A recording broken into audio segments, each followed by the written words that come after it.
Pahingin 5,000. Ang flight ko ngayon, afternoon. Hindi, no. Hindi, bibigyan ko siya ng pangmulta. Good morning. Again, kita tayo dun sa Congress. Salamat. Ganito ay RD.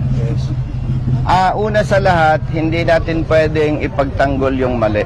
Tama. Ang gusto lang po natin ARD, tamang apprehension. Kasi katulad nito, estudyante, ang multa 5,000. Kawawa naman. Ang pinagbabawal ARD, magpalit ka ng rim. Pero kung yung rim ng gulong hindi mo palitan, baguhin mo ito, kumapal, lumapad o ano pa man yan, walang paglabag sa batas. Nandito yung ticket nitong estudyante. Nilagyan mo ng under protest? Naka-under protest ka?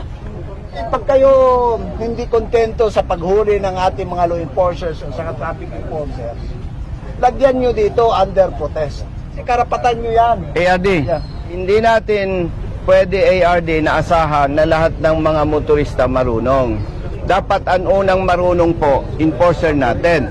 Meron dito ARD, kapareho ng sitwasyon, ang motor niya, yan oh. Pareho lang ang rim, hinuli din siya, Anong violation? pareho din, modified tire. Ang multa 5,000. Yes.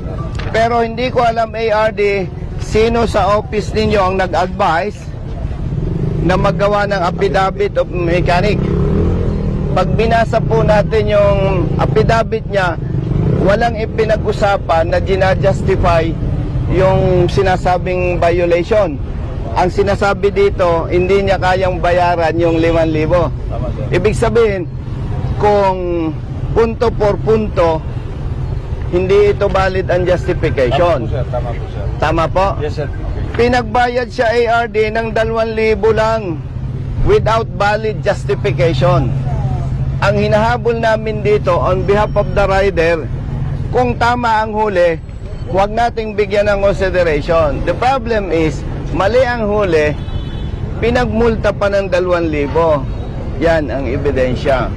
Pwede mo makapagsalita, sir? Yes. Sige. Ito po kasi, sir, is hindi po ito dito huli na under dito na office. Sa extension office po ito sa Tumblr. Tsaka ito po kasi, kaya po nagtaka kasi hindi po ako nag-require na affidavit. Sige. Mechanic. May tanong ako sa iyo, brother, saan ka nagmulta? Sa extension Tumblr po. Hindi dito. Hindi po dito. Considering na technically under ninyo, showing the proof na may mali sa apprehension, andito kasi eh.